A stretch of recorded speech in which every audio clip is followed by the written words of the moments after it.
Oh, back so soon, you say? Too bad. Today, we're doing our Sol 180 RPM exotic hand cannon, Malfeasance. Malfeasance is an interesting weapon, and that's because of two things. Its perks and its stats. Let's run through the perks first. The main perk that you'll see in action is Explosive Shadow. This perk allows shots fired from Malfeasance to apply a stacking debuff to the target. Each shot applies 1 stack, and at 5 stacks it causes all the shots fired into the target to detonate, causing additional damage. Also, granting it anti-unstoppable champion properties. It is important to note that these stacks do have a decay timer, so to speak. After a short time, a stack will wear off, so you need to be constantly applying damage to keep your stacks up. It does have another perk, Taken Predator, but this is purely a damage boost versus Taken and Gambit invaders, so isn't active in PvP. In terms of stats, Malfeasance can hang. It has a range of 45, stability of 95, 24 handling, 60 reload, 50 aim assist, a mag size of 20, 63 airborne effectiveness, and this is a natural 53 with an additional plus 10 due to Malfeasance having the extended mag perk. This is the highest natural airborne stat in the game, and it's important to note here that your AE being at 30 is perfect in-air accuracy with primary weapons, but with no aim assist, and as you climb higher in AE, you get closer to your on-ground aim assist. This leaves Malfeasance with excellent jump-shotting capabilities. But, after hearing that, you may be thinking that a range stat of 45 is a little low, and it is. But that's where our explosive slugs come into play.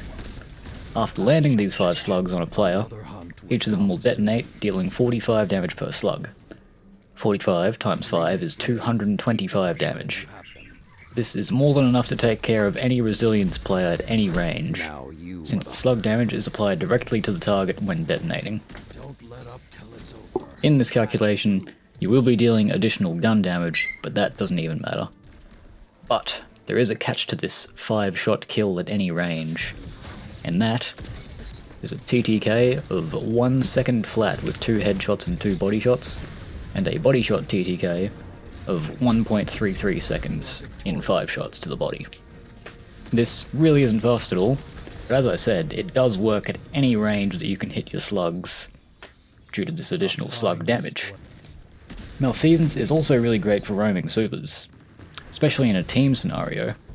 I didn't grab any gameplay for it, but slugs on a target aren't player independent, so 5 slugs from 5 different players will still cause a detonation. Now for exotic pairings, there isn't much to mention PvP-wise. Necrotic Grip does grant an additional plus 10 to the airborne effectiveness stat for Malfeasance, but I didn't really mess around with it. I did use Lucky Pants for the additional draw speed and bonus accuracy. It really helped me in hitting some longer range shots. But the setup I did end up having the most fun with was a Blinding Arc 3.0 build, making use of all of the kit that allows me to apply blind, including Gemini Jester for the exotic. I'm not going to go into it right now, but I may end up doing a video focusing on the build itself later when I play with weapons more suited to the playstyle. But Malfeasance did work really well as a test bench. Mods though, I do always try to fit 2 unflinching mods for my primaries and at least 1 targeting.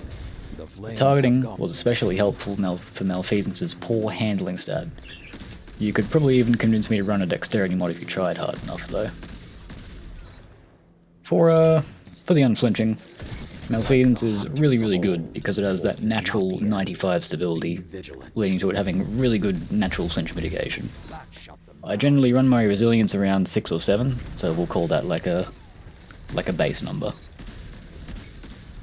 As for Malfeasance though, I think that about covers things.